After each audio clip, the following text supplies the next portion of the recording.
you like being human? I know, what's the alternative? What I mean is, what do you think of being human? I mean, we have 100 ways of talking trash about our humanity. To err is human. Forgive me, I'm only human. I mean, you get the impression that deep down we think human is practically an insult, something close to Charlton Heston's, "You damn dirty ape!" But is it? What is this thing called human anyway? Something to dread or something to glory in? Well, it's complicated. We certainly have plenty to be ashamed of, but we've also done some pretty remarkable things. So, which is it? Are we dirtbags or minor deities? Or maybe, just maybe, we're both. Welcome back to Beyond the Black Box. Yeah, we're funny creatures, humans. We experience love and friendship, and yet we're capable of betrayal and genocide. We're altruistic one moment and consummately selfish the next. Today we wolf down whatever calories are within reach, however barely edible. Tomorrow we develop a craving so specific we'd rather go hungry than eat anything else. We write poetry and slander. We speak of compassion and tolerance while feeding on a predatory 24-hour news cycle. We complain about the negative effects of social media on our Facebook feed. We're a fickle bunch, capable of divine highs and diabolical lows and persistent lethargies in between. How are we to explain this? Now understand, I'm not asking this just because I'm a Christian. Thinkers throughout history have wrestled with why we oscillate like a fan. For example, the Greek philosopher Plato, sorry, I'm training a new guy. Everybody meet Walt Bixby. Sorry, Walter. Plato thought this tension came from our being dual-natured, an eternal soul trapped in a finite, corrupt body. You know, a body busy making the soul forget its true identity, weighing it down with passions and desires. Well, that's insightful, but it's not much help to me because while Christianity agrees we all will experience an eternal life or death, it is also clear that no part of us, body or soul, is eternal in Plato's sense of uncreated. In Christianity, God is the author of the soul as much as the body.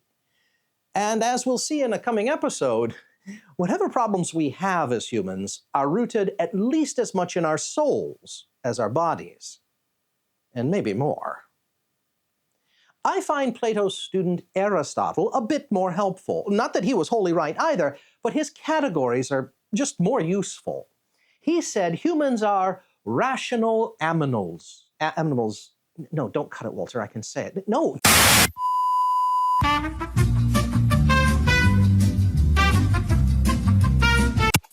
No. Whose channel is this, Bixby? Well, no, I'm not. You can't rush art. You have... Well, okay then. You're forgiven this time. So I forgot my coffee. Where were we? Oh, yeah, Aristotle. Rational animal.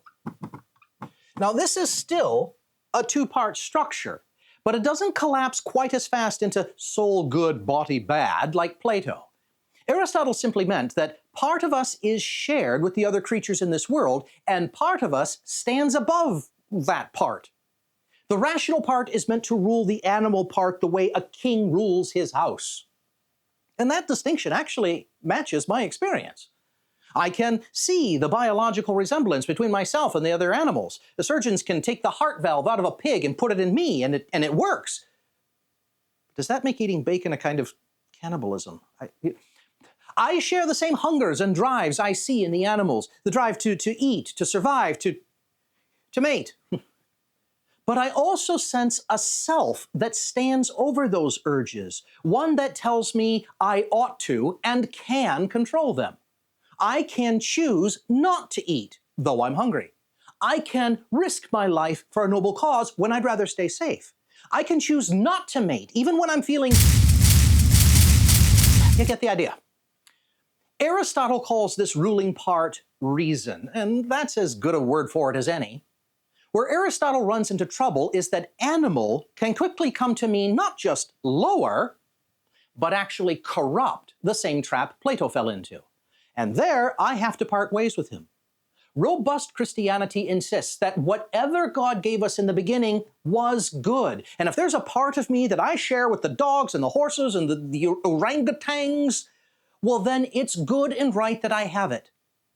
Great thinkers throughout history, I could name a dozen or more, all sense that the human creature is complicated, that there's an aspect of us deeply in touch with the created world and its creatures, and an aspect that transcends it, that is capable of contemplating, even communing with God in a way that Tweety birds and putty tats just ain't. So what is Christianity's explanation for what thinkers of every stripe have sought to understand? What is a human being?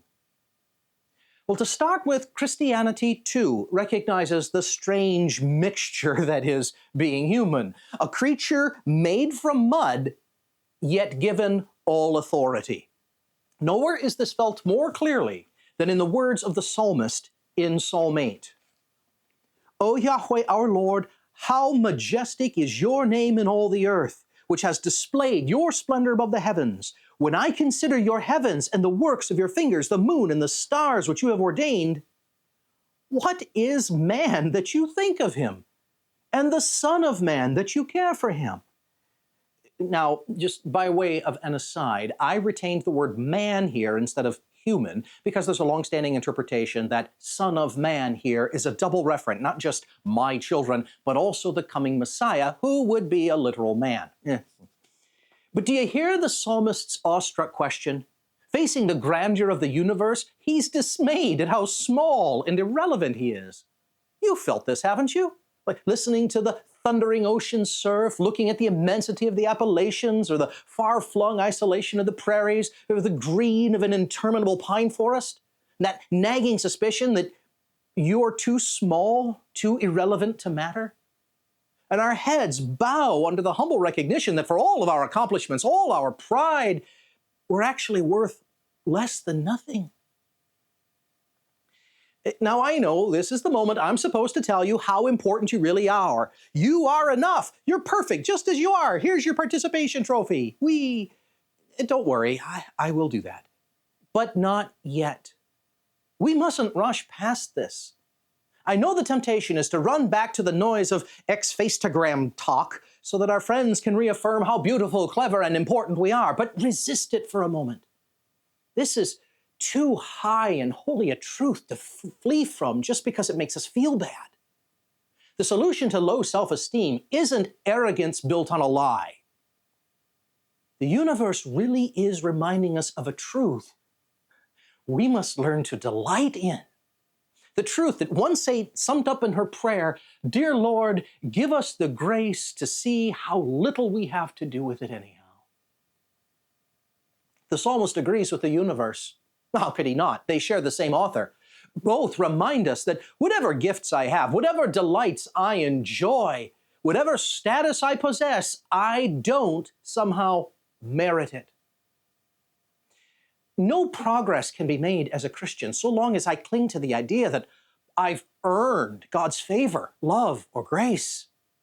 Wisdom begins by agreeing with the suspicion the big, great, beautiful universe raises in me that whatever God wants done in the world, God doesn't need me to do it. If I matter, it is not on the basis of my own stunning personality and magnetic charm. I know that's a pretty big downer, but the psalmist wasn't finished. Having conceded his own irrelevance, he can now safely, and without the threat of false pride, go on to extol not us, but God for the lavish grace poured out on us. He continues, "Yet you have made him," remember the double humanity Messiah referent in the word him, "you have made him a little lower than the angels. You crown him with glory and majesty. You make him to rule over the works of your hands. You have put all things under his feet, all sheep and oxen, and also the beasts of the field, the birds of the heavens and the fish of the sea, and whatever passes through the paths of the seas." How can this be? A creature made from reddish-brown mud? Elevated to royalty? How could we deserve such exalted glory? We can't. That's why the psalmist's first half was so necessary. Had we not walked the dark path of irrelevance first, we'd misunderstand the glory we've been ushered into out of pure love. We'd become proud. But that's the Christian understanding of what it means to be human. Irrelevant, yes, but gloriously so. Oh, we're humble creatures, yeah. One step removed from animal imbecility, and yet graced with an endowment and authority denied even to the angels. This is the great tension of being human, that God should form divine emissaries out of dust. But if you think about it, it almost has to be that way. I mean, in the beginning, there was nothing in Adam and Eve God needed. God had just made the whole universe out of nothing. The last thing God needs is a gardener. God can do whatever needs doing without aid or assistance. In that sense, yeah, it is fitting that this new creature was made simply out of mud, truly an earthly creature. And yet, in free love, grace, and generosity, this hospitable God extends a hand to lowly born creatures, inviting us up into the divine agenda for the world. God determined that our hands would be God's hands in the world, that whatever deeper glory creation would be shepherded into would come through our actions and choices, or it wouldn't come at all. Don't ever let anyone tell you your choices don't matter to God. Long before there was sin in the world, God was already counting human choices as nearly final to what would happen here. Oh yeah, the responsibility is real, but so is the invitation.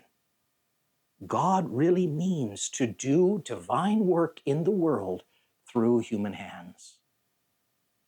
This, I think, is one of the central reasons God made a creature from the mud who is also made in the divine image and likeness. It emphasizes both aspects of being human. Everything we possess has one of two sources. Either it is something we hold in common with the other creatures of this world, or it is a unique endowment we receive from God for our work in the world. You see this distinction, I think, clearly in the two main commands given to Adam and Eve. First, be fruitful and multiply. Now, this command we share with the other creatures. God bids every lion and every dandelion, every goldfinch and every goldenrod to multiply on the earth just like us. To all of us together are given the trees of the field for food. The story's very structure reminds us that we hold some things in common with other creatures. In that sense, they're truly our fellow creatures, deserving a justice and compassion befitting their nature. But then comes the second command: subdue and govern the earth. This one is given uniquely to us. Why? Because we alone have been given the necessary endowment. The God who rules all things with justice and grace has called us to mirror that governance in the world and has given us the capacities to do it. Yeah, if you will, we are rational animals. We think, we use language, we construct sonnets and skyscrapers, we play football and violins, we make jokes and lasagna. We imagine, we dream. We weren't given these dramatic abilities to do whatever we want with the world, but whatever God wants. These gifts aren't self-serving, they're missional, given so that we might deepen the glory of God in the world. We were commissioned for this. Our authority, yeah, is delegated, but it is real. The fact that most human history consists of us denying, forgetting, and trampling on our responsibilities to our own sorrow and that of every other creature doesn't change what we were made for: just governance. Now, I have the perfect way to image this for us, but for that, we'll have to go back to my Lewis shelves. At his coronation, Prince Caspian is told by Aslan that his forebears were mere pirates, colonizing invaders. It's a rather humbling truth. The great lion says to him, Do you mark all this well, King Caspian? I do, sir, said Caspian. I was wishing I came of a more honorable lineage. You came of the Lord Adam and the Lady Eve, said Aslan, and that is both honor enough to erect the head of the poorest beggar and shame enough to bow the shoulders of the greatest emperor on earth. Be content. Friend, that is our place in the world. Insignificant emperors, exalted beggars. Now, before we get too much further into this story, yes, Adam's race will have plenty to repent of, but being human isn't one of them. The Christian view of the world tells us first and before all else, we came from God's hands good and blessed, commissioned and equipped. God doesn't make broken creatures. God makes good ones and equips them for their work. If we carry weaknesses, addictions, sins, and shortcomings we must account for, don't worry. In due course we will. But for now, just keep clear in your mind the distinction between the gloriously good humanity God made and whatever we did with it afterward. A vase may shatter, but the shattering isn't what made it a vase. Human failure is real, but failure is something added to our humanity, not part of the definition. Whatever sorrows or failings we carry, we can lift our head, knowing God desires great good for us. And since we are here, perhaps we might end with a small challenge from Lewis in what I think is one of the finest sermons of the 20th century, entitled The Weight of Glory, wherein he reminds us that the glory we've lost will one day be restored to us, and more importantly, to our neighbor as well. And perhaps we should remember that as we interact with each other now. It may be possible for each to think too much of his own possible glory hereafter. It is hardly possible for him to think too often or too deeply about that of his neighbor. The load or weight or burden of my neighbor's glory should be laid daily on my back, a load so heavy that only humility can carry it, and the backs of the proud will be broken. It is a serious thing to live in a society of possible gods and goddesses, to remember that the dullest and most uninteresting person you talk to may one day be a creature which, if you saw it now, you would be strongly tempted to worship, or else a horror and a corruption such as you now meet, if at all, only in a nightmare. All day long, we are, in some degree, helping each other to one or the other of these destinations.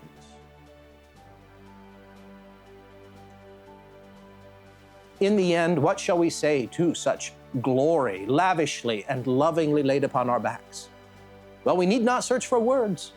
The psalmist has already given them to us. O Yahweh, our Lord, how majestic is your name in all the earth. Well, hey, if this reframed how you think about being human, even a little, I'd like to hear where it landed. Drop it in the comments. Honestly, some of you people think about this stuff better than I do. And if you're enjoying this low and slow retelling of the Christian story, consider subscribing or sharing the channel with a friend. All right, till next time.